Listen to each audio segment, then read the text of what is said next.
বেশ কয়েকদিন আগে আমি এই পিঠার কিছু ক্লিপ শেয়ার করেছিলাম আর অনেক আপু আমার কমেন্ট বক্সে একেবারে ঝড় তুলে দিয়েছে এই পিঠার ডো কীভাবে তৈরি করে, এই পিঠা কিভাবে হলুদ হলো। তাই ভাবলাম আজকে একটা ভিডিও শেয়ার করি।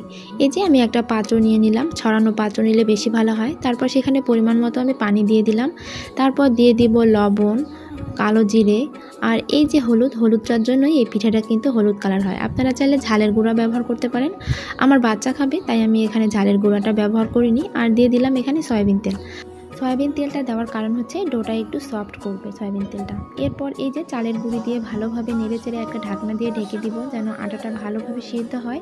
তারপর এই যে আটাটা ভালোভাবে সিদ্ধ হয়ে গেছে, এবার ছড়ানো পাত্রে আটাটা ভালো করে মথে নিব। তারপর এরকম একটা পাতলা রুটি বেলে নিব।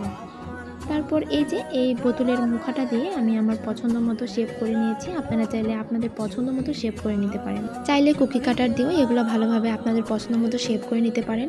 তারপর কড়াইয়ে পরিমাণ মতো তেল দিয়ে এগুলো একে একে আমি সব ভেজে নেব। আর দেখেন কি সুন্দর ফুলকো ফুলকো হয়েছে সব।